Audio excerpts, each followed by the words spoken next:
So today we are going to study about ONBS, CNBS, MOAT, ONBS, structure and comparison. Is the slide visible to you all? Yes, ma'am. Okay. Yes, ma'am. Okay.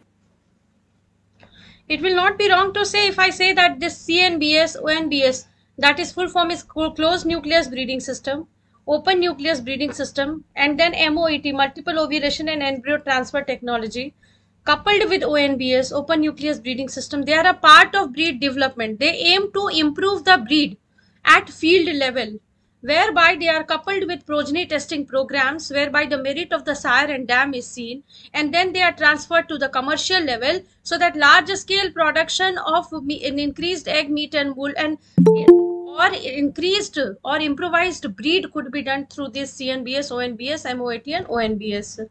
Now, closed nucleus breeding scheme. Traditionally, most breed of the farm animals have hierarchical structure of 2 or more distinguishable level called breeding pyramids. The usual structure of breed or breeding policy is like a pyramid, जिसको हम लोग breeding pyramid बोलते हैं, इस तरह से. मतलब अगर हम लोग ब्रीडिंग स्ट्रक्चर को डेवलप करें, स्टडी करें ब्रीड स्ट्रक्चर को, तो it is like a pyramid, nucleus, multiplier and commercial और प्रोड्यूसर हर्ड. न्यूक्लियस जो होता है वो कोर होता है. As you can see the shape, minimum से मैक्सिमम तक न्यूक्लियस से कमर्शियल प्रोड्यूसर में जा रहा है. ये जो है ट्रेडिशनल शेप है, the shape, classical shape of the breeding pyramid. दो तरह का ब्रीडिंग स्ट्रक्चर या ब्रीडिंग पिरामिड हो सकता है, या तो ओपन न्यूक्लियस ब्रीडिंग सिस्टम या closed nucleus breeding system. Open nucleus को ONBS बोलते हैं, क्लोज न्यूक्लियस को CNBS बोलते हैं. ये जो फ्लो ऑफ जीन फ्लो जो एरो से दिख रहा है, from nucleus to multiplier to commercial, अगर ये वन वे है, मतलब ये जस्ट अभी इंट्रोडक्शन है, परेशान मत होइएगा, डिटेल में समझाएंगे. न्यूक्लियस क्या है? जो कोर है, the main part of the breed structure of the breeding pyramid, whereby the selected sire and dam are kept. They are when transported, उसमें से सिलेक्ट किया गया, जो हमारा न्यूक्लियस है उसमें से जो बेस्ट है उसको सिलेक्ट करके मल्टीप्लायर में दिया गया. पर्पस न्यूक्लियस का क्या है? न्यूक्लियस को मेंटेन का पर्पस सिर्फ ये होता है कि वो मल्टीप्लायर और कमर्शियल को सस्टेन कर सके. कैसे? By giving the best sire and dam to the multiplier. अब मल्टीप्लायर क्या होता है? जैसे साउंड बॉक्स में एम्पलीफायर होता है ना, do you know the use of amplifier? ये आप लोग पढ़े होंगे ये वर्ड. उसी तरह AC और DC, alternating current, direct current में भी आप लोगों ने पढ़ा होगा ये टर्म एम्पलीफायर, जो मैग्नीट्यूड को एम्पलीफाई करता है, right? Yes, ma'am. Similarly, this multiplier just helps to amplify the number of suitable or best selected sires and dam from the nucleus, and which when produced in large number, उसका purpose क्या? ये एक bridge की तरह है between nucleus and commercial. तब उसको commercial producers को दिया जाता है. What are commercial producers?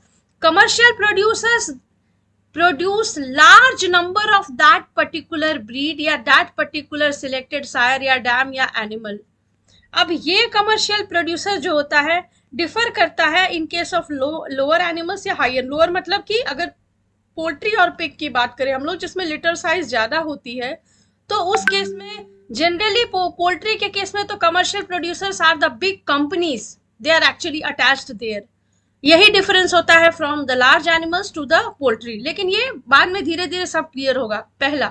दूसरा, ये जो जीन फ्लो का डायरेक्शन आप लोगों को दिख रहा है वो सिर्फ एक डायरेक्शन में है, nucleus to multiplier to commercial. Commercial to multiplier to nucleus नहीं है. क्यों? ऐसा भी तो हो सकता है कि अगर यहाँ पे हमें कुछ ऐसा आउटस्टैंडिंग सायर्स मिले तो उसको हम लोग मल्टीप्लायर में वापस भेज के, या फिर मल्टीप्लायर में आउटस्टैंडिंग मिले तो उसको न्यूक्लियस में वापस भेजे. It is not there in case of closed nucleus breeding system scheme. So it is one way flow of gene from nucleus to multiplier to commercial. That's why it is called as closed nucleus. हाँ बेटा. Ma'am कुछ लोग entry मांग रहे हैं. Okay.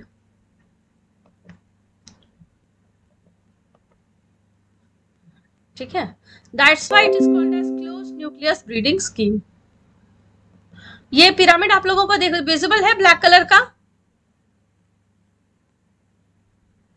Yes, ma'am. Yes, ma'am. Okay अगर ये arrow by directional होता, जैसा मैंने कहा कि had there been arrow in bi direction, that is both the direction, जैसे मल्टीप्लायर से भी न्यूक्लियस की तरफ होता, कमर्शियल से भी मल्टीप्लायर की तरफ होता, which would have meant that there was a possibility of transferring the sires and dam from commercial to multiplier or multiplier to nucleus or both, then we would have called this not CNBS but ONBS, open nucleus breeding scheme. मतलब the nucleus is open to other channels of the pyramid, while in this nucleus is a closed part of the pyramid whereby it just transports, it is not open to accept. उसमें आप नहीं दे सकते, वो सिर्फ देगा वापस gene, वो देगा the selected sire and dam to multiplier and commercial, it will not accept any animal from outside. This is the difference between the closed nucleus breeding scheme and the open nucleus breeding scheme. This is open nucleus, you see bi-directional arrow. इसमें अगर nucleus to multiply two and user है तो फिर and user जिसको कि commercial बोला, तो then from end user to the multiplier to nucleus भी है. अब ये डिफरेंस कि उसमें कमर्शियल बोला, इसमें एंड यूजर क्यों बोला, that will also be clear as we move forward in explaining both ONBS and CNBS. अगर यही ONBS, पहला बोला CNBS जिसमें यूनिडायरेक्शनल एरो था, फिर दिखा ONBS जिसमें बाई डायरेक्शनल एरो था, अगर वही CNBS को हम लोग कपल कर दे किसके साथ, MOET, multiple ovulation and embryo transfer technology. As the name suggests, it is a biotechnological tool whereby the rate of ovulation is multiplied and then the embryo transfer technology is adopted. The main advantage of MOET is drastically reducing the generation interval.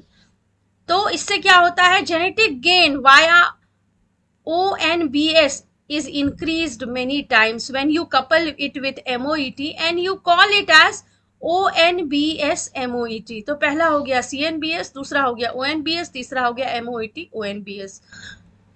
The first one, now dealing in detail about the closed nucleus breeding scheme. The usual structure of a breed and breeding policy industry is like a pyramid called the breeding pyramid, which usually consists of subgroup called tiers, that is nucleus, multipliers and commercial. आपने अभी तुरंत देखा. This structure enables the genetic improvement achieved at the top of the pyramid to be transmitted on the lower strata in the hierarchy, largely through sales of the males. Why this again sales of the males? Largely because males are able to produce large number of progeny. मतलब improved male मतलब improved next generation to a large extent. And then the second thing which is important is that transmission of the genetic improvement. मतलब क्या हुआ, genetic improvement transmission मतलब जो improved animal है उसका transmission. So this is the structure of CNBS, closed nucleus breeding system. First one, the nucleus tier. Nucleus tier consists of elite breeders, seed stocks or stud, who are self-contained as they produce their own male and female replacements. क्यों? क्योंकि इसको तो provide करना है multiplier को, multiplier से commercial को. It can not actually take from multiplier और कमर्शियल प्रोड्यूसर. तो न्यूक्लियस कैसे बना? In the first place, how would nucleus be formed? Nucleus would have been formed by taking a group of best selected animals into a particular, this is called as nucleus. ये nucleus हुआ हमारा. अब उसके बाद उसको माना जाएगा कि वो सेल्फ सस्टेन रहे, वो मल्टीप्लायर को भी दे, वो कमर्शियल को भी दे, खुद में से बेस्ट को चुन करके. हाँ बेटा. Ma'am, some students wants to join.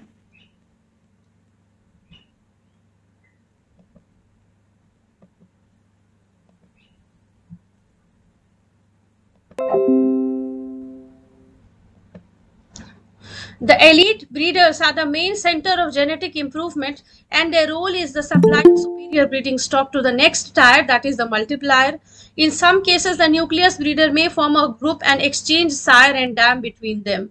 मतलब nucleus के अंदर में, within the nucleus, sometimes there might be subgroups of breeders who may exchange sires and dams amongst them. उससे क्या होगा? उससे थोड़ा सा इनब्रीडिंग रिड्यूस होगा और नया तरह से क्रॉसब्रेड्स हो सकता है, नए जेनेटिक कॉम्बिनेशन सामने आए, non additive and additive effect देखने को मिले. सो from current slide. In some cases, nucleus breeder may form a group and exchange sire and dam between them. Elite breeders practice selection for genetic improvement of breeding stock, coupled with some degree of mild inbreeding. They may use crossing to introduce new gene into the stock. ये nucleus के within the nucleus की सारी चीजें हैं. What does nucleus consist of? Elite breeders, that is the seed stock or the stud. And then they उसमें सब groups कभी कभी बन सकता है, बट उसका मेन पर्पस न्यूक्लियस का है तो अपने ब्रीडिंग स्टॉक को या सीड स्टॉक को इंप्रूव करना. क्यों कहा गया सीड स्टॉक या ब्रीडिंग स्टॉक? क्योंकि वही सीड स्टॉक या ब्रीड स्टॉक जो होता है, ब्रीडिंग स्टॉक जो हो या स्टड, उसको हम लोग इंप्रूव को नेक्स्ट लेवल में देते हैं मल्टीप्लायर में. The multiplier tire is the second stage of traditional breeding pyramid. They purchase their replacement from nucleus herd.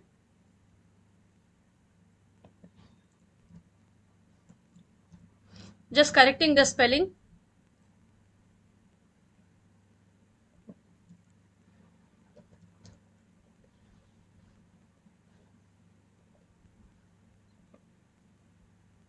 The multiplier group can be of one or more tire. They are much larger than the elite herd. They produce purebred or crossbred depending upon the species. Their aim is to procure improved stock from elite breeders and to produce or multiply the breeding stock in large numbers to meet the demand of commercial tires below them. Is it clear to all of you? उनका क्या काम है? तो elite breeders या stocks elite breeder से stock को उठाएंगे, मतलब न्यूक्लियस से इंप्रूव्ड स्टॉक को उठाएंगे, उसको मल्टीप्लाई करेंगे नंबर में, ताकि जो रिक्वायरमेंट है लार्ज नंबर्स में कमर्शियल टायर की फुलफिल कर सके और उसको वो देंगे. Commercial tire, it consists of commercial producer primarily involved in the production of milk, egg, meat or fiber. They do not have any role in selling stock further breeding. बस उनका इतना ही काम है कि it consists of, ये उनका ऐसा नहीं है कि उसको वो सेल करेंगे मिल्क, एग, मीट, फाइबर, उसका सेल में कुछ नहीं, उसका उनका कोई रोल नहीं है. वो ऐसे कमर्शियल प्रोड्यूसर्स हैं उसमें से they do not have any, या फिर उसमें सेलिंग स्टॉक या ये इस सेलिंग स्टॉक को वो लोग फर्दर ब्रीडिंग के लिए नहीं पर्पस करते हैं, उसमें उनका कोई रोल नहीं है. उनका रोल है कि यहीं तक they are the commercial people who employ the improved stock in production of milk, egg, meat और fibre. So I repeated again, the role of commercial stock is to use the multiplier herd से जो improved animals large number में आते हैं उसको large number में milk, egg, meat और fibre produce करने के लिए यूज करते हैं. इसीलिए इसको कमर्शियल टायर कहा गया. इन केस ऑफ CNBS, क्योंकि क्लोज्ड न्यूक्लियस ब्रीडिंग स्कीम जो होता है generally in case of poultry और पिग सबसे ज्यादा यूज होता है. ये अभी आगे आप लोग देखिएगा क्यों, क्योंकि ये जो वन डायरेक्शनल जीन फ्लो है ये इसका एडवांटेज भी है और डिसएडवांटेज. एडवांटेज इसलिए है कि इससे न्यूक्लियस हर्ड जो है वो डिजीज फ्री रहेगा, because it is maintaining its own stock, closed stock, it is not getting any animal from outside. Disadvantage ये है कि ये इनब्रीडिंग को लीड करेगा पहला इनसाइड द न्यूक्लियस हर्ड. दूसरा डिसएडवांटेज ये हो सकता है कि डू यू इमेजिन दैट कि इन case of large animals like cattle and buffalo you will not be having large number of replacement stocks because they are not litter being animals. As far as lower animals are concerned, be it poultry, be it pig, because they have large number of progeny in their lifetime, उनमें अगर nucleus मान लीजिए closed भी है तो उनको replacement stock, क्योंकि उनकी प्रोजेनी ज्यादा नंबर में प्रोड्यूस होती है तो उनको मिलते रहेगा. So now that's why CNBS has been found to be useful in case of pigs and poultry, while ONBS is employed in case of dairy animals, cattle, buffalo. अब second बात कि क्यों इसको कमर्शियल प्रोड्यूसर कहा जाता है इसमें third tier को. In case of CNBS, as I said to you, it is primarily employed in case of poultry and then pig. तो चूंकि ये पोल्ट्री में एम्प्लॉय होता है, जो थर्ड टायर होता है, third tier basically are the big companies, as I talked to you all, who are involved in the production of the livestock products. And that's why they are called as commercial stock. Now, it is not necessary कि CNBS को हम लोग animal के लिए use नहीं कर सकते हैं, लार्ज एनिमल के लिए, नॉन लिटर बियरिंग या फिर जैसे जिनमें लार्ज प्रोजेनी नंबर नहीं है. बट है कि कंस्ट्रेंट्स उस केस में यही आएगा कि number of progeny in the nucleus, जो रिप्लेसमेंट स्टॉक हर जनरेशन में, वो हम लोगों को परेशानी होगी, वो हम लोगों को घटेगा. Now coming to the ma'am. हाँ बेटा बोलिए. Ma'am, why multiplier will have to depend on purchasing the replacements? Why cannot it keep some stock for its own use? Almost a good question. Now, listen to me. When we are talking about CNBS or ONBS, we are actually talking about a closed structure whereby we want to develop a particular group of breed or particular group of animal which is improved, and we just do not want any dilution from the outside character, because actually we are continuing with selective breeding in this case. It is in a way of selective breeding, it is in a way progeny testing. कैसे progeny testing हो रहा है बताइए, commercial heard में जा रहा है, हम लोग इसका प्रोडक्शन देख रहे हैं, तो ये एक तरह से मल्टीप्लायर और न्यूक्लियस का प्रोजनी टेस्टिंग कर रहा है. न्यूक्लियस तो और कुछ नहीं है, बस मल्टीप्लायर तो और कुछ नहीं है, न्यूक्लियस को लार्ज अमाउंट में बढ़ा रहा है, जो उससे सिलेक्टेड एनिमल्स है उस स्टॉक को बढ़ा रहा है ताकि वो कमर्शियल का डिमांड फुलफिल कर सके. बाहर से लेने के लिए अगर न्यूक्लियस भी लेगा, मल्टीप्लायर भी लेगा, कमर्शियल भी लेगा, तो ये CNBS रह ही नहीं जाएगा. It will B an open field condition. It is just a selected breed structure out of the open field condition meant for selecting breeding and improving of the given stock. अब इसके माध्यम से ये M किया जाता है कि यहाँ पे जो एनिमल्स हम लोग सप्लाई करेंगे वो सारे एनिमल्स इम्प्रूव्ड होंगे. वो एनिमल्स जो होंगे वो उसमें वो ट्रेट होंगे जो सिलेक्टिव ब्रीडिंग के माध्यम से ट्रेट्स हम लोग उसमें चाहते हैं, जो हम लोग कमर्शियल लेवल के लिए चाहते हैं.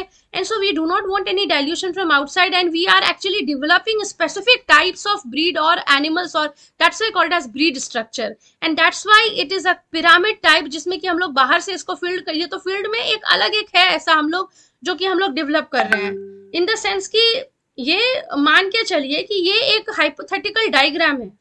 प्रैक्टिकली क्या होगा, तो प्रैक्टिकली एक ग्रुप ऑफ एनिमल्स होंगे, सायर्स एंड डैम होंगे, जिसको प्रोक्योर करके सीड स्टॉक बना करके रखा गया होगा. It can be done. कभी जाइएगा और एनडीडीबी के वेबसाइट पे देखिएगा, एनडीडीबी में ONBS का स्ट्रक्चर दिया हुआ है. तो मतलब कहने का मतलब है कि this is just an hypothetical diagram. इसका एक्चुअल प्रैक्टिकल रूप कैसा होगा या क्या होगा, जिस पर्टिकुलर जगह पे या जिन जगहों को मिला करके जिस ऑर्गेनाइजेशन में CNBS को प्रैक्टिस करने की जा रही होगी या करने की कोशिश की जाएगी, उसमें प्रोक्योर किया जाएगा group of good animals, and then they will be multiplied via particular number of herds or farms, and then they will be supplied to the commercial producer ki fine, we feel that these strains or these varieties or these animals are good enough to sustain the commercial production. Now you please continue with it.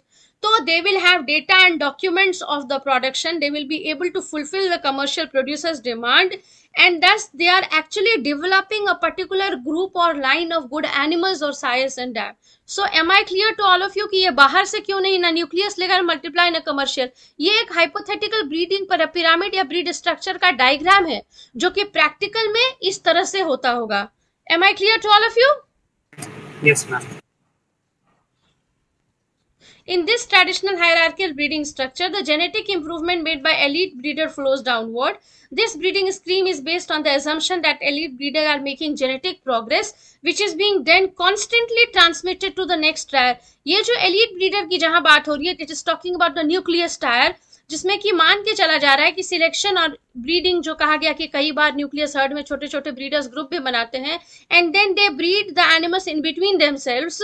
तो वो उससे जो genetic progress plus जो selection हो रहा है, जो कि मान के चला जा रहा है कि the sire and dams which are kept in by the elite breeder in the nucleus herd are the selected ones the stocks.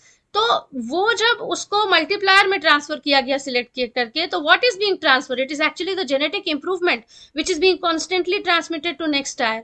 When large number of those animals selected is produced via their in the form of their progeny, उसको then उठा करके breeding के time पे commercial में दे दिया गया. Breeding के हो गए एज के और या फिर प्रोडक्शन एज के, उसको उठाकर कमर्शियल में दे दिया गया. So that is how it is maintained. Such a breeding scheme in which there is only one way flow of gene from top to bottom is called closed nucleus breeding scheme.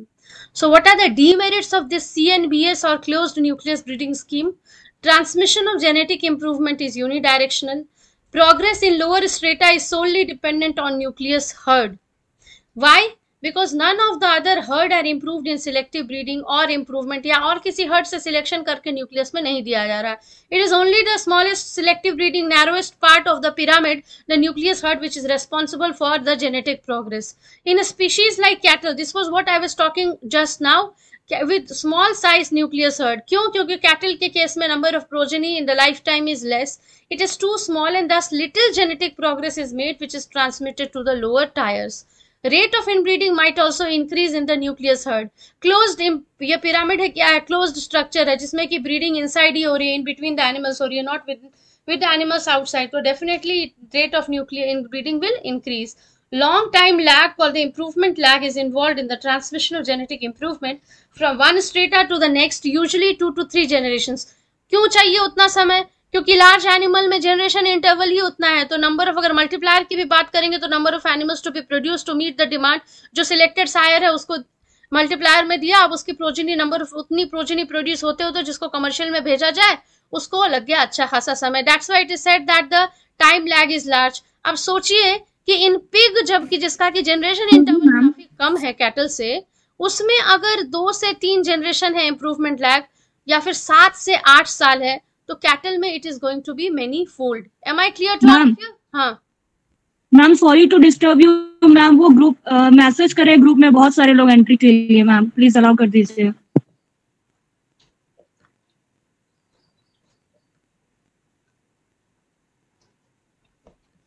अभी देखिए, अभी एक fork फिर हड़बड़ा के चला गया, फिर वो आएगा, बता दीजिएगा, ठीक है, उसको एंट्री दे देंगे.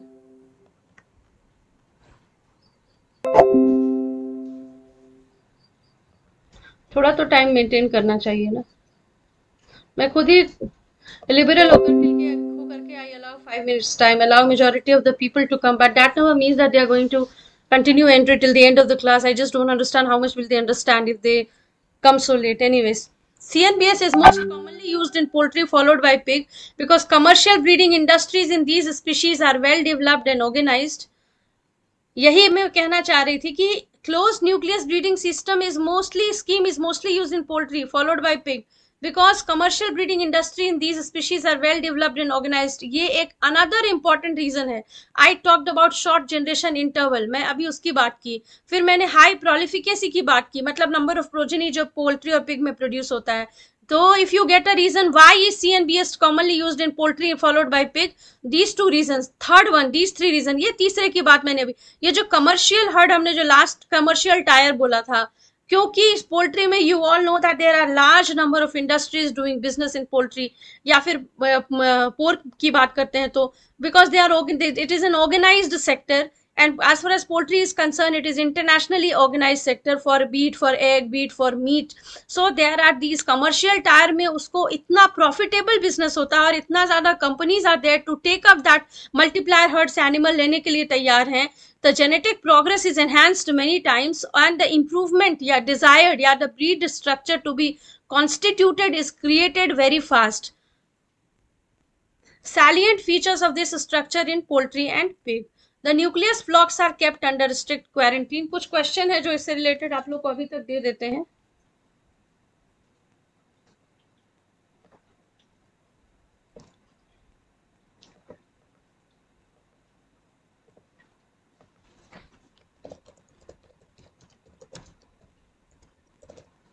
इस तरह से क्वेश्चंस आ सकते हैं.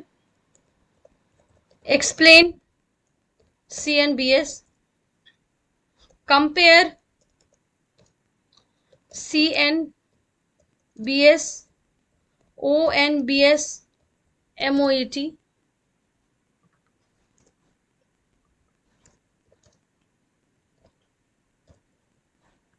इस तरह से क्वेश्चन आ सकते हैं individually.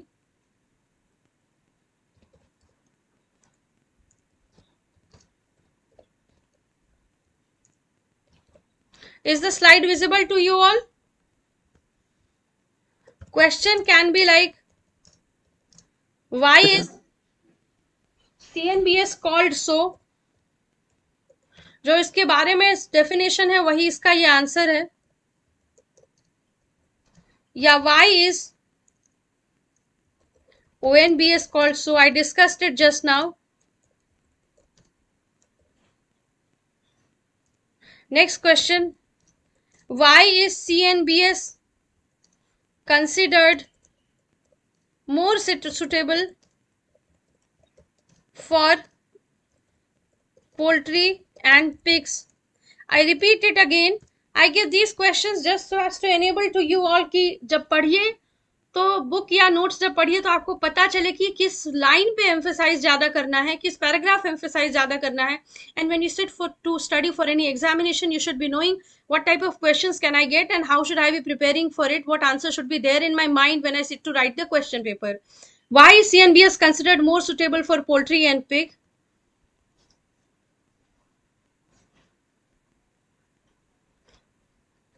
Write about the basic structure of CNBS in poultry.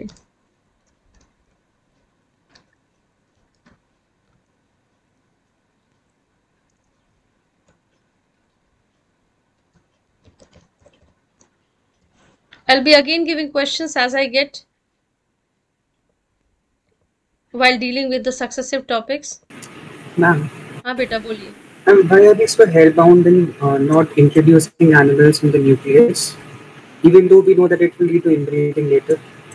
Hellbound, yeah, because we do not want to introduce diseases to the nucleus herd via multiplier herd and commercial herd. Although we know that it is a completely closed channel, yet we want कि the animals should be having traits the way we are creating. मतलब selective breeding exact in true terms.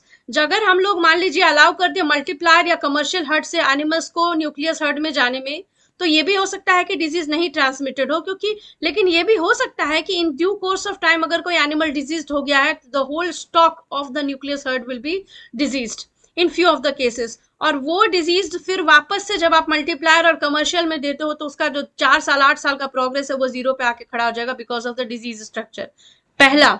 दूसरा, some you all know that the selection or the progress or genetic improvement और genetic grade is rather complicated. अभी तक आप लोग समझ गए हैं कि ऐसा नहीं होता. हम लोग ईज के लिए एक ट्रेट में पढ़ते हैं, फिर मल्टी ट्रेट सिलेक्शन भी लिया तो उसको भले हम लोग एक बार में, but you know that selection of an animal और improvement of an animal means not just one trait, but there are this 1000 innumerable traits which are actually getting selected and thus improved. So in a way to reduce the dilution of the seed stalk or the stud which is lying with the nucleus, it is not allowed to be in the backward direction, and that's why maybe it is the demerit, and that's why more and more it is shifting towards ONBS in large animal first. And because in small animals the constraint is not there to have the constraints related to progeny does not exist, और replacement stock जिसको नाम से जानते हैं, replacement stock मतलब जब तक अगला स्टॉक पिछला स्टॉक बूढ़ा हो गया तो अगला स्टॉक हमारे पास अवेलेबल हो. तो this constraint is not at all there in pig or poultry whereby large number of progeny are produced. So why not go for, अगर हमारे पास वो ऑप्शन है और constraint नहीं है तो हम लोग क्यों ना उसको डिजीज फ्री या यूनिडायरेक्शनल फ्लो ही रखें जब उससे हमको दिक्कत ही नहीं हो रही है. Am I clear to you? Yes, ma'am.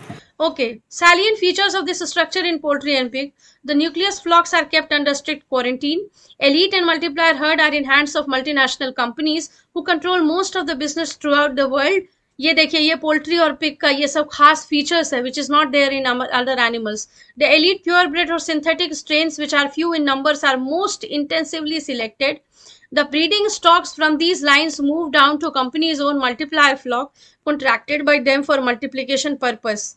The males and females from multiplier flock produce the commercial stock, which are always crossbred. On the other hand, the elite tyres in dairy cattle, sheep and beef cattle are owned by private breeder. यही देखिए, इसीलिए वो जो term था ONBS में, क्योंकि generally large animals में ONBS होता है, दैट्स वाई अंत में जो था टायर वो जो था इट वाज नॉट कमर्शियल, कहीं नहीं था. और इसमें इनफैक्ट न्यूक्लियस से लेकर के कमर्शियल तक it is commercialised. Am I clear to all of you? On the other hand, the elite tyres in dairy cattle, sheep and beef cattle are owned by private breeder rather than large scale breeding companies. Therefore, they are not able to make large genetic progress. और इसीलिए ये इसका demerit भी है.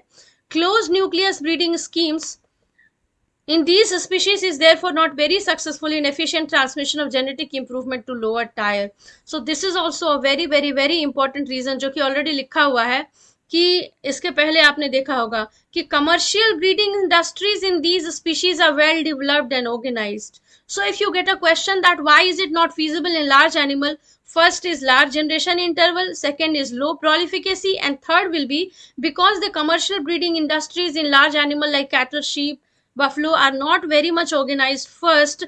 So unlike the small animals, the elite tires in case of dairy, cattle, sheep and beef are owned by private breeders rather than by large scale breeding companies. मतलब ये point.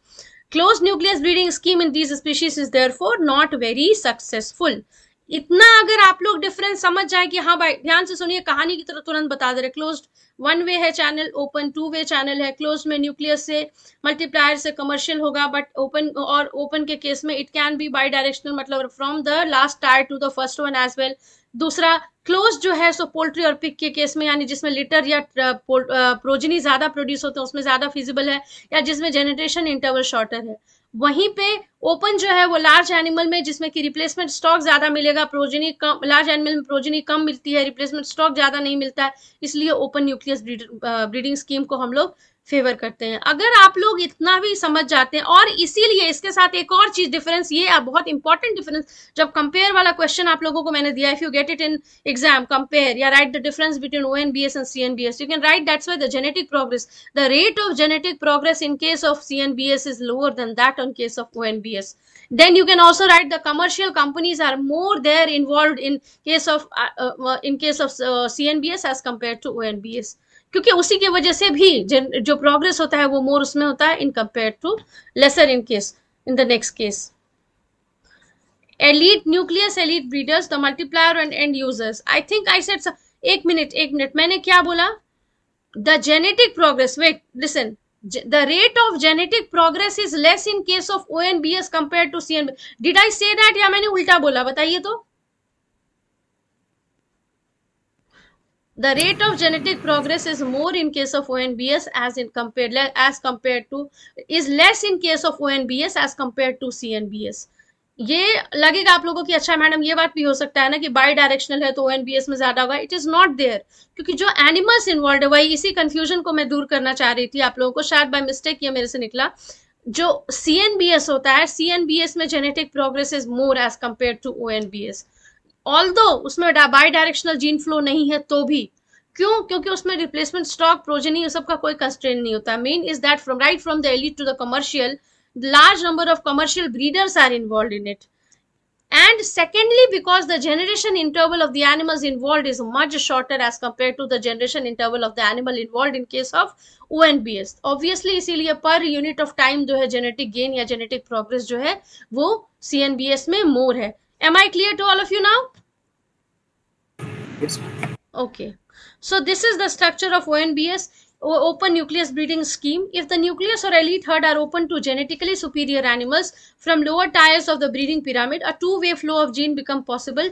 Such a nucleus breeding scheme with bidirectional flow of gene is called open nucleus breeding scheme. It is used to overcome one of the serious limitations of CNBS, which is lack of transfer of genetically superior animal to the upper tier. This is an important disadvantage of CNBS. You also saw just now कि मान लीजिए multiplier या किसी में अगर हमारे पास एक ज्यादा सुपीरियर एनिमल है और अगर उसको हम अपर टायर में भेज देते हैं न्यूक्लियस में, तो हमारा वो जेनेटिक प्रोग्रेस और फास्टर हो जाता, जो नहीं होता है क्योंकि वो यूनिडायरेक्शनल होता है. It allows greater genetic variation because we have more number of animals available for selection, more type of animal and more number उस in within the pyramid से ही. क्यों? क्योंकि हम लोग इसमें कभी मल्टीप्लायर से भी बेस्ट उठा ले रहे हैं, इसमें सिलेक्शन कर रहे हैं. And commercial मतलब because we are letting the lower tiers also provide the seed stock back to the nucleus, we are providing greater genetic variation for selection. Advantage of ONBS, annual rate of genetic, ये जो arrow side में देख रहे हैं, it shows the bidirectional, मतलब the ये है from nucleus to multiplier to end user and this is from end user to multiplier to the nucleus. And advantage of ONBS क्या है? Annual rate of genetic improvement is increased due to access to greater genetic variability and superior animals. Rate of inbreeding in nucleus tier is reduced. It takes many forms like group breeding और cooperative breeding scheme. इसके कई form होते हैं जिसको हम लोग group breeding और cooperative breeding scheme के नाम से भी जानते हैं.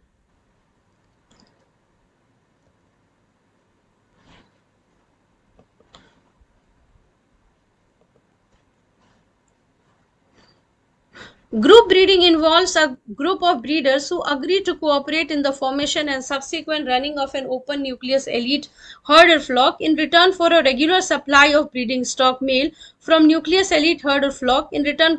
और इसमें इसका एक इमेज भी मेरे पास था. Since it involves participation of a number of breeders, it is called as cooperative breeding system. मतलब ग्रुप ब्रीडिंग क्या है या कोऑपरेटिव ब्रीडिंग स्कीम क्या है? It is a form of ONBS या open nucleus breeding scheme which involves the open nucleus breeding scheme. I'll show to you all the photo.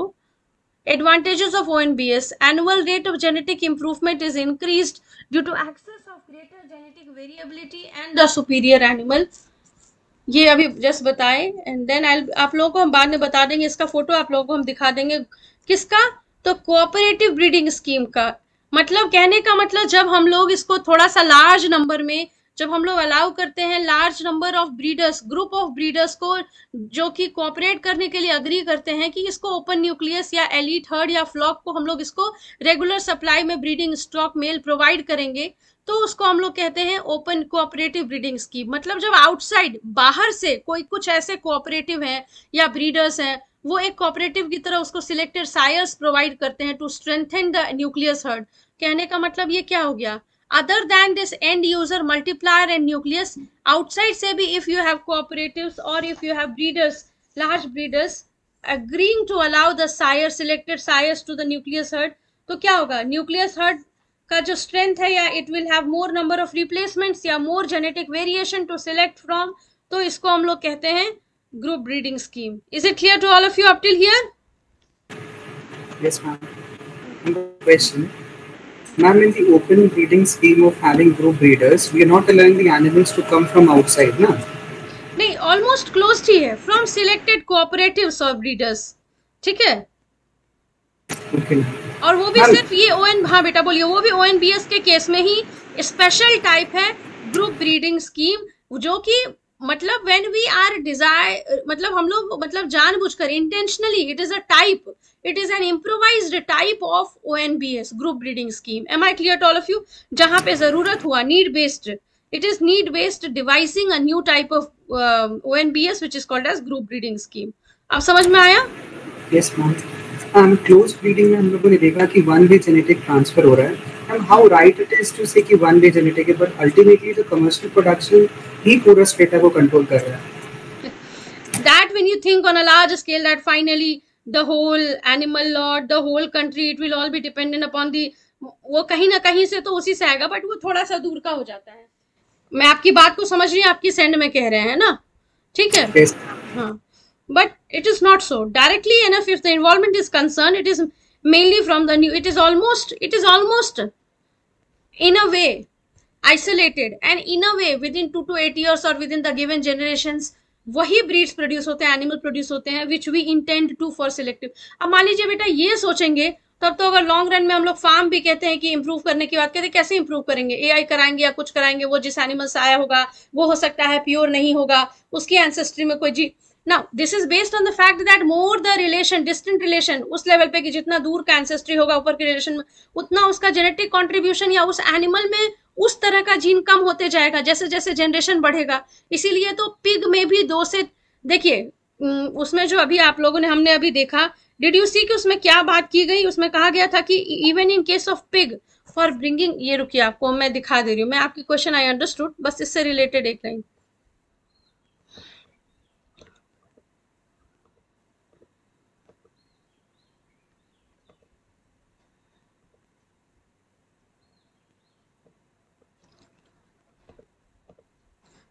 Just wait, I'm showing. Yes, in pig the improvement lag is usually 2 to 3 generations. बात समझे? ये जो nucleus to multiply two commercial, ये जो improvement lag का समय मान के चला जाता है, this improvement lag transmission of genetic improvement from one strata to next, it will only ensure that the gene present in it जो है that is what we are desiring of. मतलब इसमें वो इम्प्रूवमेंट जो हम लोग डिजायर कर रहे हैं, and the contribution from the which you are talking about कि उनकी एंसेस्ट्री में भी तो बाहर से कहीं भी वो तो धीरे धीरे फिर घटेगा ही. बात समझ रहे हैं मेरी? तभी तो इम्प्रूवमेंट हो रहा है, तभी तो सिलेक्टिव ब्रीडिंग की बात हो रही है, तभी तो लोग कह रहे हैं कि ये वो ट्रेड पोजेस करेगा जो हम चाह रहे हैं, which we are selecting for. Am I clear to all of you? Yes, ma'am. इसीलिए बेटा इससे रिलेटेड और बात है कि इसीलिए कहा जाता है कि जब इंप्रूवमेंट की बात करते हैं हम लोग, तो in case of large animal the improvement is rather slower as compare to the small animals, because उतने जनरेशंस और हम लोगों को वेट करने पड़ते हैं. क्यों? Until and unless. अच्छा, इससे रिलेटेड आप लोगों को जब क्रॉस ब्रीडिंग पढ़ाया गया होगा तो आप लोगों ने एक टर्म पढ़ा होगा, ग्रेडिंग अप.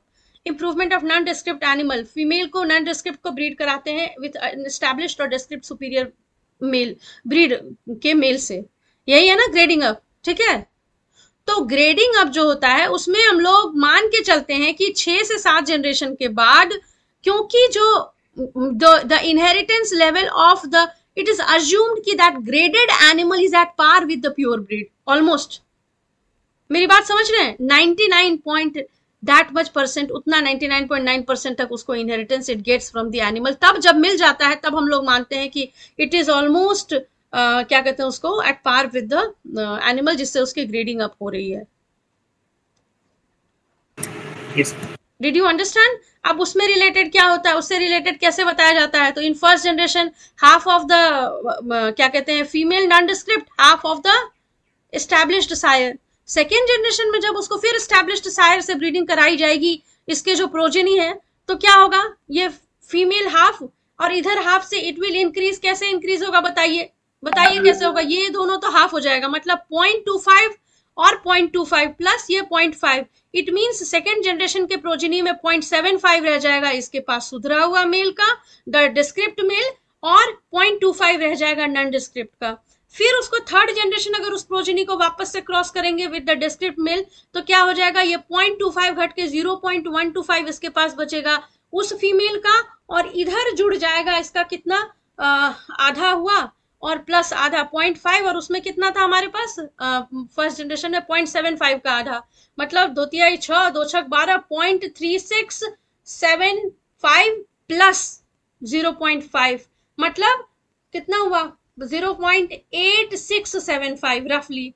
फिर उसी तरह ये हर जनरेशन में एड ऑन होते जाएगा और जो ओरिजिनल ब्रीड है वो घटते जाएगा. This is the basis of breed improvement या इनहेरिटेंस की जो हम लोग लेवल की बात करते हैं. Did you understand what I mean to say? Yes, ma'am. कितनी जनरेशन के बाद प्लेट्यू रीच होता है? चलो ये बेटा ये क्वेश्चन पूछ लिया है तो मैं चाह भी रही थी कि आप लोग को बता ही दूं. ये जो होता है ना, ये basic, this is the basic principle of how you talk about. कभी भी कहते हैं इनहेरिटेंस लेवल हुआ तो कैसे हुआ. चलिए ग्रेडिंग अप में देखते हैं. ग्रेडिंग अप क्वेश्चन क्या था बेटा? After how many generation genetic plateau और ब्रीडिंग के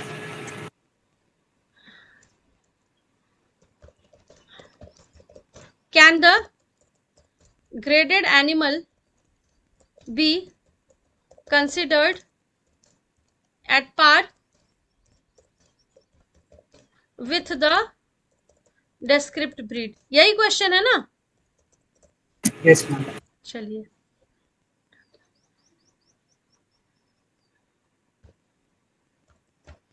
नॉन डिस्क्रिप्ट फीमेल.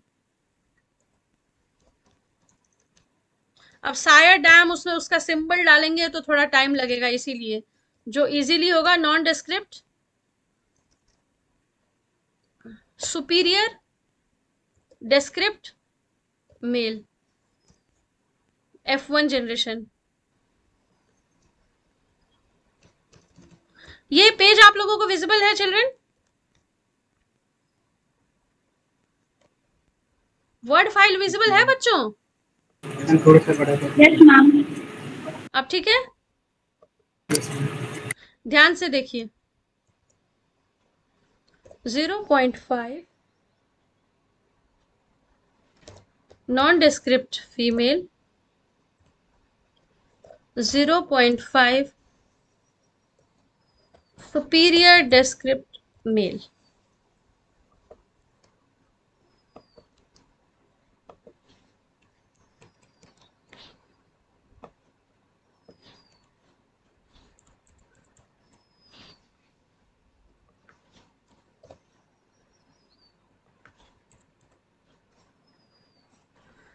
अब इसको we are crossing with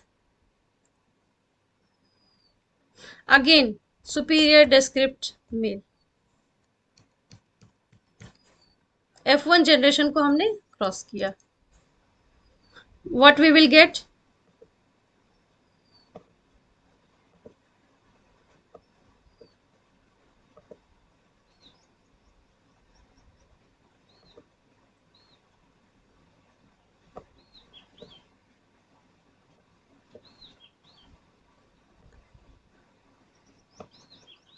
We will get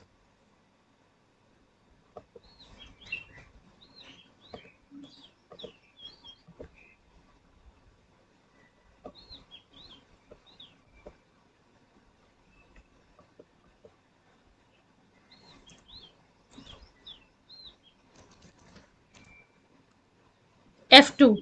F2 में हमारे पास कितना होगा, ध्यान से देखिए.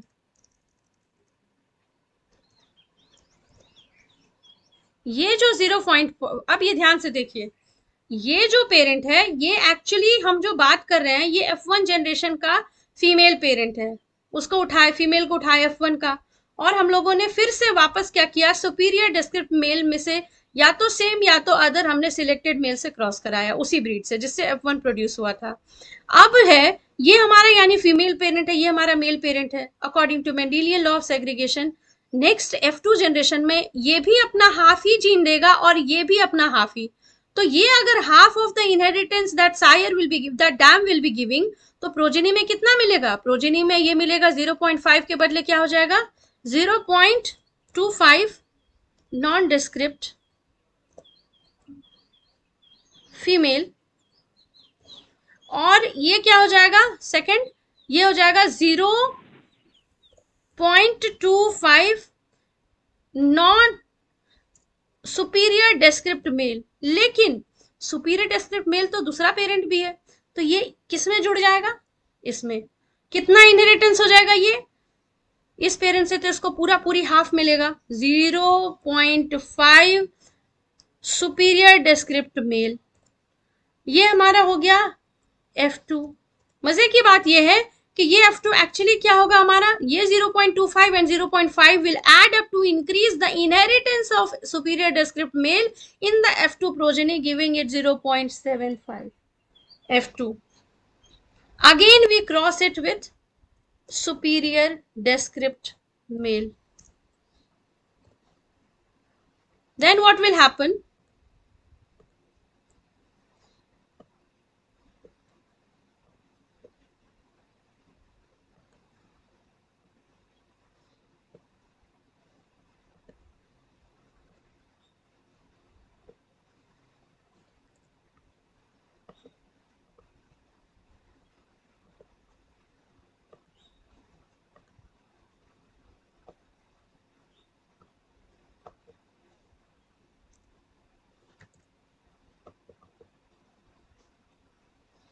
what we will get will be F3.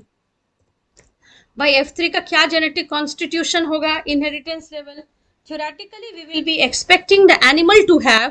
अब ये जो है F2 का, इस फीमेल को हमने क्या किया है, with again same superior descript male from the same animal या from that selected group of animal हमने ब्रीड करवाया.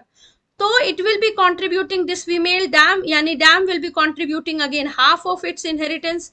तो ये घट के नॉन डिस्क्रिप्ट फीमेल का इनहेरिटेंस कैसे, देखिए नॉन डिस्क्रिप्ट का घटते जा रहा है और डिस्क्रिप्ट का बढ़ते जा रहा है, which is the aim of grading up, या यही the basic principle of breed improvement या formation of a new breed होता है. इसी तरह से इनहेरिटेंस लेवल डिसाइड करके आदमी ब्रीड फॉर्म करता है. तो क्या हो गया 0.125 नॉन डिस्क्रिप्ट फीमेल, ये क्या था हमारा सुपीरियर डिस्क्रिप्ट मेल. और ये कितना हुआ 0.75 से 0.2 ठीक है, सुपीरियर डिस्क्रिप्ट मेल. लेकिन अब इसके पास तो सेम इस मेल का पूरा 50% इनहेरिटेंस मिलेगा.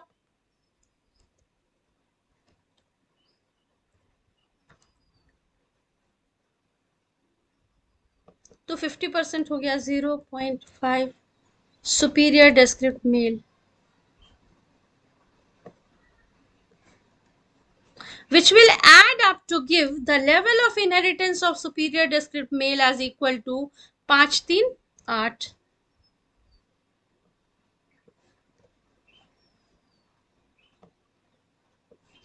Similarly, can we go on predicting the next generation? बताइए. Yes, ma'am. हाँ, अगर हम बोले इसी तरह से crossing it with superior descript male, जो हमारे पास F4 आएगा उसमें क्या होगा? 0.125 का आधा हो जाएगा 0.0625.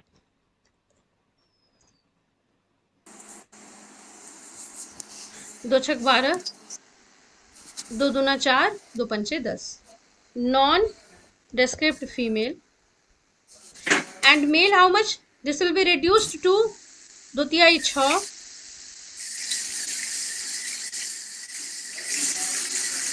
2 चौका 8, 2 तिहाई 6, 2 सते 14, 2 पंचे 10, जोड़ 0. क्या? Superior descript male, which will add up to give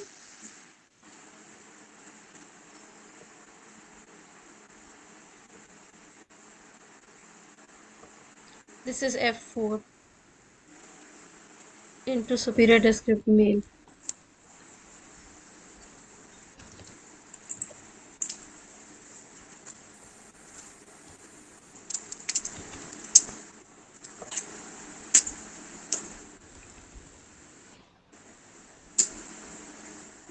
So as you all can see, the inheritance is यही है inheritance. Inheritance level of superior descript male in F4 is 93.75%. Continuing it again.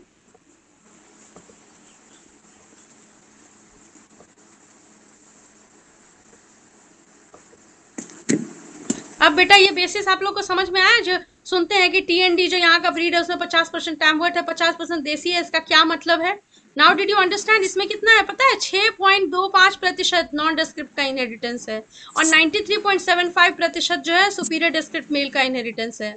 उसी तरह अगर आप लोगों को पंजाब झारसिम में कहा जाएगा और इनहेरिटेंस लेवल बताया जाएगा तो दैट विल मीन कि through selective breeding and crossing with in amongst the 3 different breed उन लोगों ने इतना % इस तरह से इसको इंट्रोड्यूस किया, इस तरह से इसको. Am I clear to all of you? Yes, ma'am. हाँ, तो 5th जनरेशन में क्या होगा बताइए? 5th जनरेशन में it will be reduced to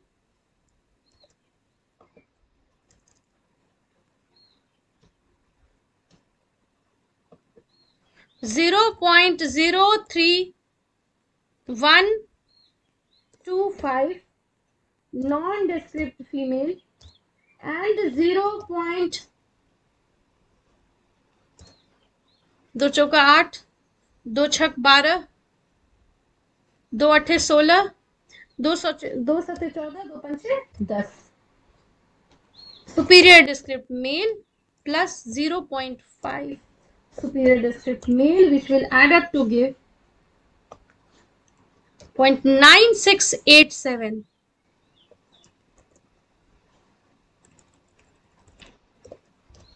,96.8888% is more than sufficient for a breed to be considered at par with superior descript male. So in 5th to 6th generations you can easily 6th generation में देख लेते हैं क्या होगा.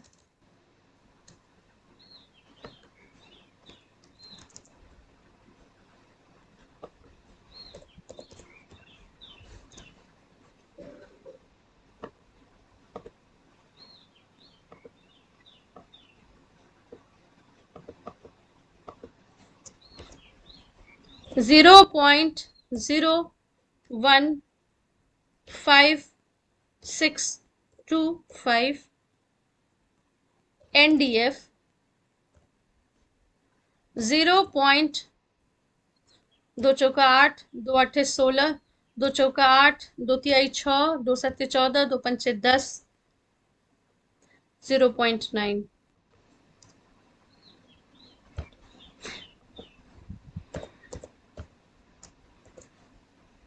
Is it clear to all of you now? Yes, ma'am. Okay. ये था grading up का. Along with it, इससे आप लोग ये भी प्रेडिक्ट कर सकते हैं. क्वेश्चन का आएगा कि what is the in how many generations will be required, how many generation will be required to reach a particular inheritance level, ये क्वेश्चन भी आ सकता है. तो इसी तरह से बनेगा how many generations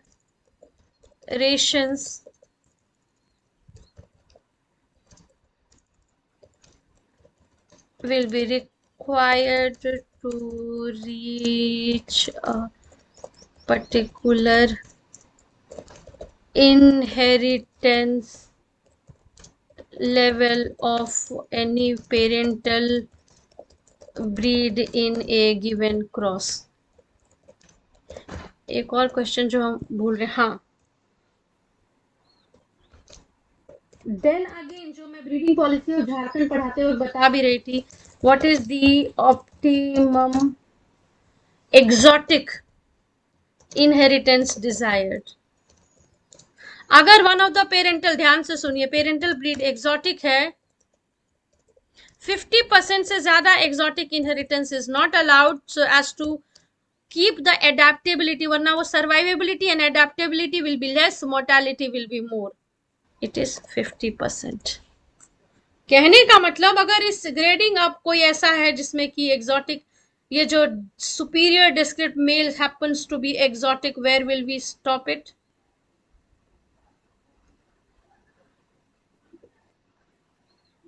first generation के बाद ही स्टॉप कर देंगे.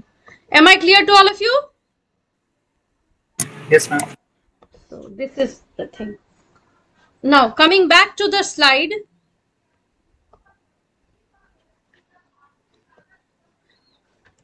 we were starting with MOET.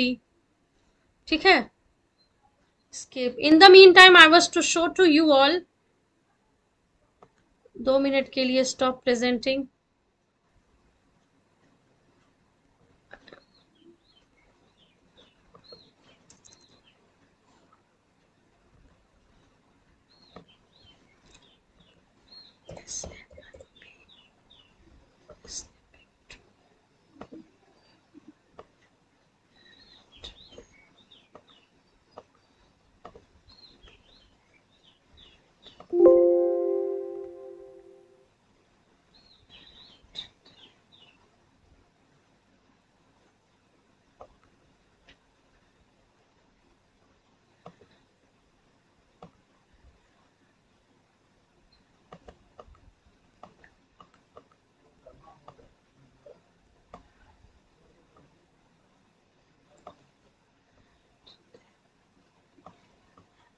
Now I am sharing the screen again. I just wanted to show to you all the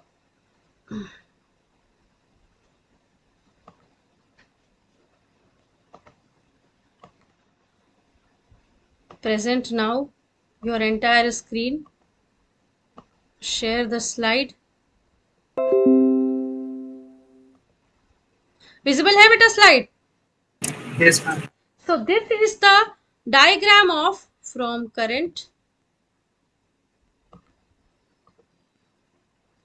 group breeding scheme. As you all can see, if suppose we talk about the base herd being these, the cooperative breeders which may be agreed to give the selected sires, so they are providing the selected females to the nucleus herd, as well as you can see, they are also and while this nucleus herd is again providing the males via AI and natural inseminations for the improvement, and then again the selected females are given to nucleus herd. So this is continuing as a cycle, and the poorest females are rejected from the stock. Can you all see this structure? Yes, ma'am. Okay.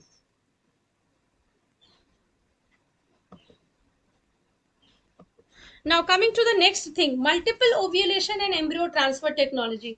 This is a biotechnological tool to increase the fertility, increase the prolificacy, increase the number of progeny we obtain in the lifetime. It is a technique in which multiple eggs are fertilized in an animal and the embryo is collected on the 7th day without any surgery. It is a traditional method of embryo production and is practiced in cattle widely. In the process of multiple ovulation, अभी इसको हम लोगों ने ONBS और CNBS के साथ नहीं जोड़ के देखा है, इसको बस हम लोग इतना जान रहे हैं कि MOET क्या होता है, फिर आप लोगों को बताऊंगी इसको उसके साथ जोड़ करके. In the process of MOET the hormones, specially the follicle stimulating hormones, are used to stimulate the ovaries of the cycling cattle to induce multiple ovulations. Animal is artificially inseminated and multiple eggs are fertilized in the reproductive tract. After 7 days, the embryos are collected and frozen to transfer later. They may also be transferred as fresh embryo. It is an excellent method of enhancing the genetic potential of the best animal. Normally, a cow produces 1 calf a year, but by using MOET, it is possible to produce more than 1 offspring from genetically fit cows. Procedure of MOET, it is carried out in following steps: programming, heat detection, collection. Programming, although it is in short MOET, इसका हम आप लोगों को main research article देंगे. ये short में PPT बनाने के लिए हमने बाइजू लर्निंग ऐप से हमने इसको निकाला है, इसको शॉर्ट में. It is sufficient for short number questions, लेकिन जहां ज्यादा नंबर के क्वेश्चंस होंगे उसके लिए आप लोगों को रिसर्च आर्टिकल दूंगी आज. I request you all to go through it. तो पहला स्टेप है programme, called as programming, in which the donor cattle is treated with following follicle stimulating hormone and prostaglandins. These are injected into the only in the muscles. The cows need to be provided with proper nutrient before and after calving. They should have completed their cycle. Routine checkups are vital to ensure that they are clean. Heat detection. This is followed by heat detection. Heats need to be accurately recorded while the cows are being artificially inseminated. The next step is embryo collection. The donor and the recipient cattle are placed in a secured and covered place. The donor cow is injected with an epidural to relax her bowel. The rear end is washed properly and sterilized to prevent any infection. The veterinary doctor inserts its hand in the rectum of the cow and locates a catheter into one horn of the uterus. The fluid is then run into the uterine horn. The fluid is run back through the catheter and a very fine filter where the embryos are caught. Thus, the embryo are collected. The cow is then injected with prostaglandin after 3 days for proper cycling. The filter is observed under a microscope for embryos. The embryos detected are counted, graded and washed. The embryos are either frozen and preserved in liquid nitrogen at -190 degrees centigrade for later use, or are transferred into the recipients with the help of transfer guns. Now just one thing, यहाँ पे रोक के थोड़ा सा question पूछेंगे.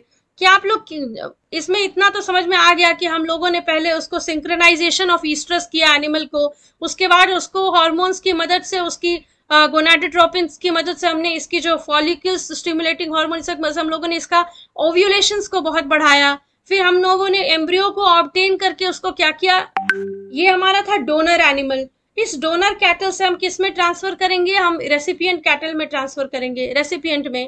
Recipient में अगर तुरंत रेसिपिएंट है तो ठीक है, नहीं तो हम लोग 190 डिग्री पे उसको रखेंगे. रेसिपिएंट रहेगा तो हम लोग ट्रांसफर गन की मदद से उसको रेसिपिएंट में now can you tell recipient को, तो can you tell me something कि क्या रेसिपिएंट जो कैटल है उसको भी कुछ सिंक्रोनाइज करना पड़ता होगा, टेल मी.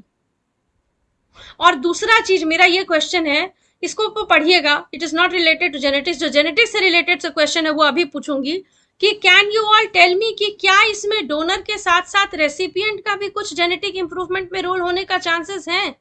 हाउ, बताइए. नो मैम, रेसिपिएंट अगर डोनर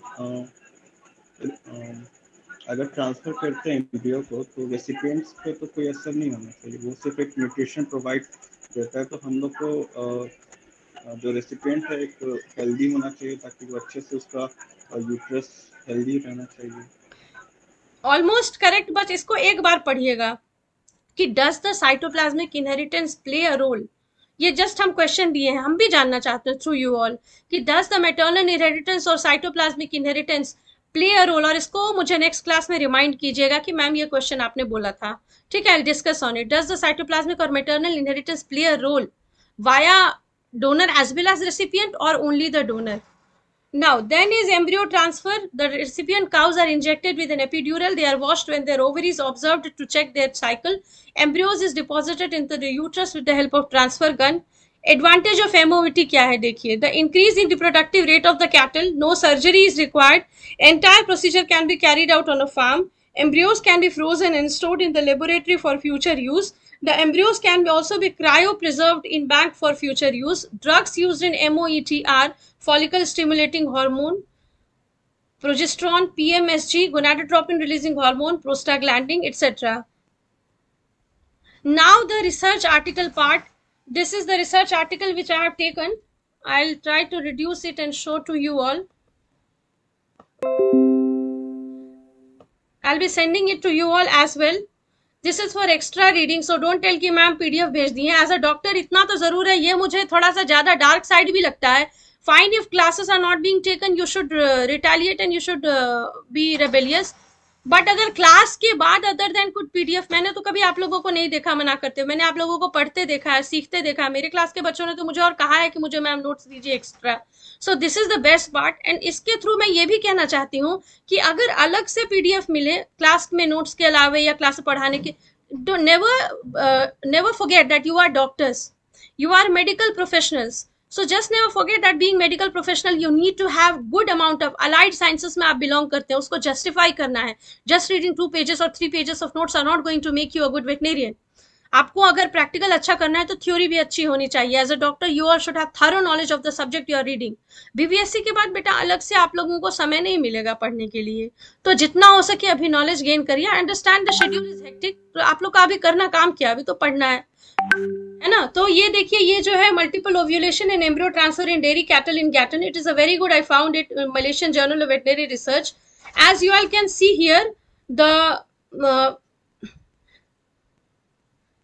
यहाँ पे पूरा प्रोसीजर दिया हुआ है कि कैसे it was started day wise, and then you see it is summed up over here. It started its research on ये क्या 4th of April with controlled internal drug releasing device inserted into the reproductive tract of the recipient or of the donor animal.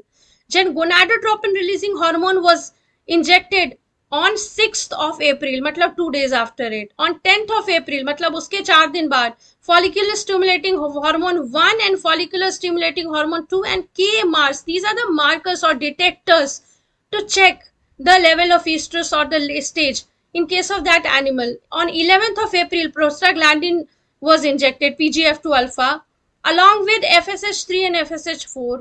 On 12th of April, it injected follicle stimulating and removed the controlled internal drug releasing devices.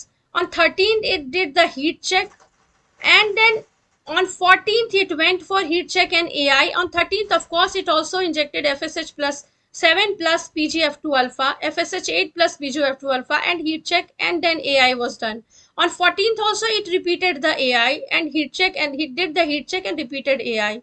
On 15th, it again did the heat check in the donor, and on 21st, embryo flush was done and it was evaluated and transfer was done. And on 4th June, pregnancy diagnosis was done in case of the recipient.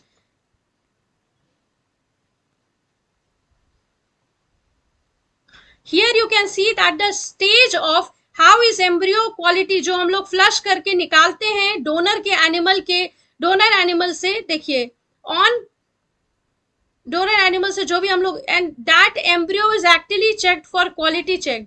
Quality check कैसे किया जाता है? Regularity of shape of embryo, compactness of blastomere, ईयर variation in cell size, colour and texture, overall diameter, presence of extruded cell, regularity of zona pellucida, the protective layer of protein and single celled embryo. And then embryos are evaluated according to their stage of development. Unfertilized 2 to 12, early morula, blastocyst, expanded blastocyst, hatched blastocyst, expanded hatched blastocyst. And the classification is in 4 grade: excellent or good, fair, poor, dead or degenerating. And on the basis of it, definitely the better ones are then provided to the recipient donor cattle. So this is about the multiple ovulation and embryo transfer via this journal, which I'll be sending to you all as well.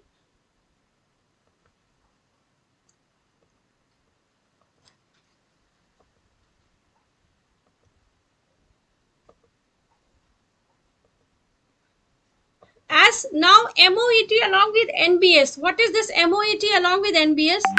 It is a जब हम लोग, मेरी आवाज जा रही है children आप लोगों को? Yes, ma'am. अब ये हमने जाना MOET टेक्नोलॉजी, ये तो बायोटेक्नोलॉजिकल टूल है. जब हम लोग इसको फील्ड कंडीशन में NBS के साथ कपल करते हैं तो हमने इसको बोला NBS. MOET is a composite technology and includes super ovulation, estrus synchronization among recipient, artificial insemination of donor, short-term in vitro culture of embryos, embryo recovery from donor, embryo transfer into recipient. There is still considerable scope for improvement and appropriate research on all these component parts. These things I have taken from an article which I will be showing to you all. कौन सा article? अभी तक जो ये अभी जो article देखा वो MOET पे था, अभी जो आर्टिकल भेजूंगी वो MOET NBS पे है. वो दोनों article is for extra reading and extra time, not for internal examinations. MOET nucleus scheme involves creating a nucleus heard of elite mails and females. ध्यान से सुनिए कि कैसे MOET को न्यूक्लियस स्कीम के साथ कपल किया जाता है. Intensive selection and testing in the herd, selecting elites, males and females at early age based on family information, that is performance of their sisters and half-sisters referred to as sibling test, and not on the performance of their progenies as in the case of the progeny testing program, or on their parent as in case of pedigree selection.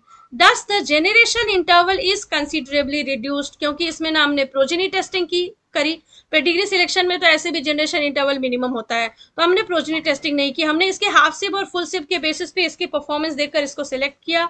Although the accuracy of selection under sibling test is, and then we use it for multiple ovulation and embryo transfer. तो इससे क्या हुआ कि generation interval is reduced, and ये reduced generation interval makes up for loss of accuracy. क्यों? क्योंकि MOET से more number of progenies are produced in the lifetime. The genetic responses under a well-run ONBS could be as high as the conventional progeny testing program. As selection and testing is done within a herd under controlled environment, the greater degree of control on intensity of selection, generation interval and accuracy of selection is possible. The increased genetic response in these schemes is largely due to reducing the generation interval by less accurate selection. These schemes require a much smaller number of recording in dairy cattle than in conventional breeding programs and could replace the need for expensive progeny testing. Before moving on to the type of MOET, I would like to show to you all the article journal I was talking about.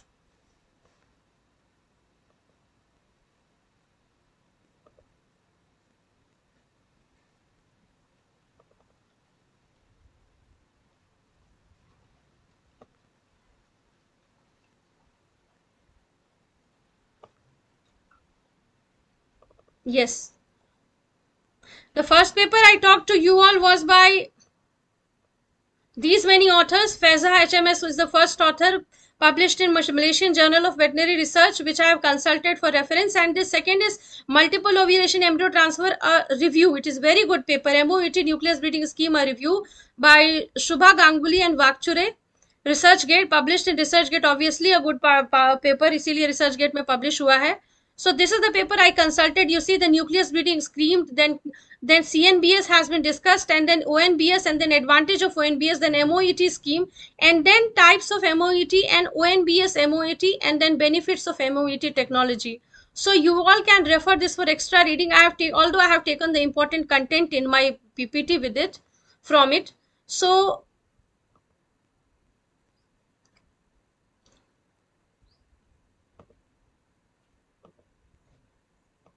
now types of MOET nucleus scheme, यानी MOET ONBS के क्या क्या types हैं? Juvenile MOET, adult MOET and hybrid MOET.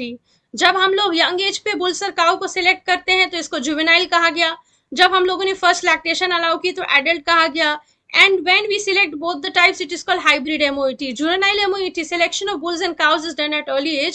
Before, am I audible to you all children? Yes, ma'am. Okay. Selection of bulls and cows is done at early age before first breeding using not only information of the dam, record on her dam, her full sib and half sibs, but also on the sire, record on his dam, his full sib and his half sib. The generation interval in this scheme is less than 2 years. The second type is adult MOET, whereby selection of the bulls and cows is done after first lactation record. The selection of male and female is done on different criteria. Males are selected on the basis of full sib, half sib, dam record. Females are selected on the basis of full sib, half sib, dams record and their own lactation records. The generation interval in this scheme is longer than juvenile. क्यों? क्योंकि इसमें हम लोग ज्यादा दिन रुकते हैं, लेकिन इसमें authenticity and accuracy of selection भी ज्यादा होगा. that is 3.75 years. तो ऑब्जेक्टिव क्वेश्चन अगर आ गया, the approximate generation interval in case of adult MOET scheme is dash, approximate generation interval in case of juvenile MOET scheme is dash. What are the types of MOET nucleus scheme? Represent diagrammatically, या फिर write the steps of MOET, या फिर what is the benefit of coupling MOET with nucleus scheme? We have already dealt with all its answers. If you want, you can write it down. ये questions लिख सकते हैं, पढ़ते वक्त exam के लिए काम आएगा. Hybrid MOET scheme, female are selected on the basis of first lactation record, while breeding males are selected on the basis of progeny testing. इसीलिए कहा गया है इसको hybrid.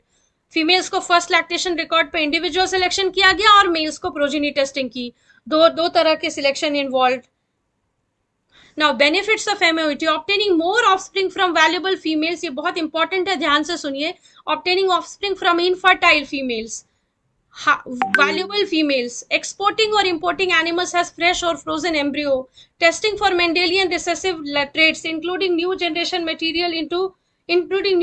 material into specific pathogen-free farms, increasing the population of rare or endangered breeds of species. You see, it also helps to maintain the population of the rare or endangered breeds of species. MOET scheme allow genetic progress required for successful breeding programs. Muvisins showed increase in female production rate through the use of MOET. MOET ONBS was more advantageous over closed system to increase the overall genetic gain. ONBS with MOET superior to maximum annual genetic improvement by 62%. 62% तक maximum annual improvement बढ़ाता है normal ONBS से MOET. It can B an important objective question अभी से लेकर के PG तक, क्योंकि रिसर्च आर्टिकल से उठाया हुआ है ये टेक्स्ट, अभी जो रिसर्च आर्टिकल दिखाया उससे. सो क्वेश्चन एंड आंसर, जब ये सब क्वेश्चन आंसर लिखा तो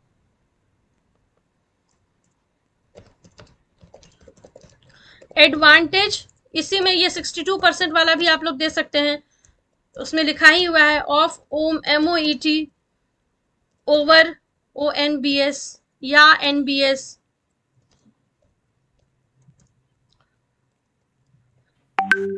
Write the protocol of MOET, short में, detail में, depending upon the marks, you know how to write it now. Types of MOET. Then in objective questions I also showed to you all, क्या लिख सकते हैं? Generation interval in case of juvenile and GI in case of adult MOET. Other than that, you know, there can be about 5 questions per slide in this PPT. तो उस तरह से objectives 5 उतने आ ही सकते हैं. हाँ, ये आप लोग सोच सकते हैं, जैसे मान लीजिए आप लोग को एक क्वेश्चन आ सकता है कि dash and dash are the dash selection method and dash selection method are followed in hybrid MOET, या फिर why is the hybrid MOET called so, या फिर why is juvenile MOET called so, why is adult MOET called so, and so on. These are the reference I just consulted. I showed to you all.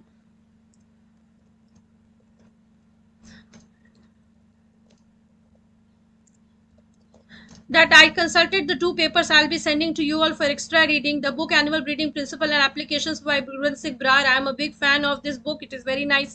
And then Baiju online site. Now children, क्या problem है? कोई problem है? पूछिए. Any problem? Ask me. And how does this MOET helps in increasing the fertility of infertile females or increasing the number of offspring there? Because of the number of hormones, the ovulation rate is increased number of times. Understood? And sometimes, yes, very good question. Very good, very good. You asked how does it increase? Do you know about the hormonal therapy which is used for induced lactation as well as for infertile animal? This is your answer. In case in case of repeat breeding, the hormonal therapy होती है बेटा. Receptacle hormones and very good. In case of hormones. Good. In case of infertile animal, in case of induced lactation भी hormonal therapy use होती है, जहाँ पे ये सारी समस्याएं होती है. तो this hormonal therapy actually helps sometimes to either augment, sometimes क्या है, all the times to augment, to increase the prolificacy or the fertility, and sometimes to turn the infertile into fertile. Now is it clear to you? Yes, ma'am. Any more questions, children? Ma'am, suppose there's a cow which is infertile. Ma'am, is it possible that it will have hostile conditions for gestation? फिर से बोलिए, I couldn't hear. Last वाला line क्या बोले? Suppose a cow is infertile. उसके बाद क्या बोले? And can that cow be used for gestating? Does it have this hostile conditions to sustain offspring or an embryo? Hostile, what do you mean by hostile condition? Of course, when we go for hormonal therapy, because we know that it will be able to continue its gestation, that's why if it doesn't have any problem in uterus, it is of course seen for that. तभी तो हम लोग उसको recipient या donor के लिए use करते हैं बेटा. The proper protocol is followed, animal is checked, proper it's उसकी ये होती है, डायग्नोसिस होती है, तभी उसको यूज किया जाता है. And other than that, if you are wanting to ask something else, please tell me. हमको तो इतना ही समझ में आया कि यू वांट टू नो कि how is an infertile animal used. Say suppose मतलब वो क्या हॉस्टाइल एनवायरनमेंट होगा, बताइए. Tell me. Ma'am, as in suppose there is a cow which is infertile, can it gestate? Of course, why not?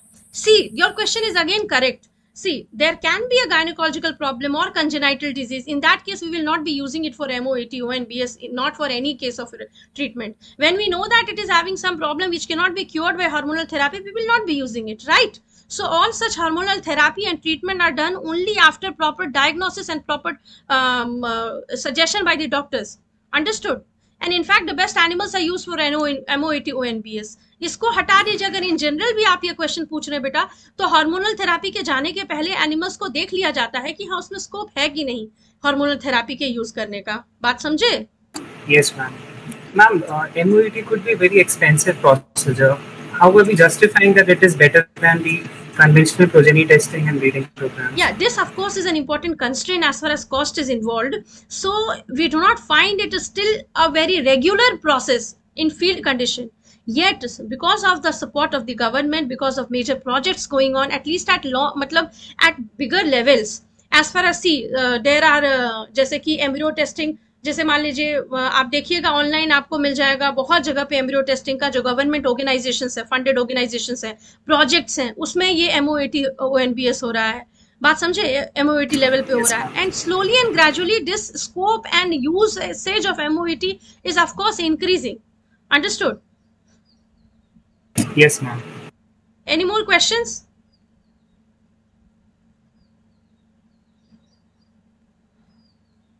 Okay. So was the class clear to you all? Yes, ma'am. Yes, ma'am. Means ma'am वो झाड़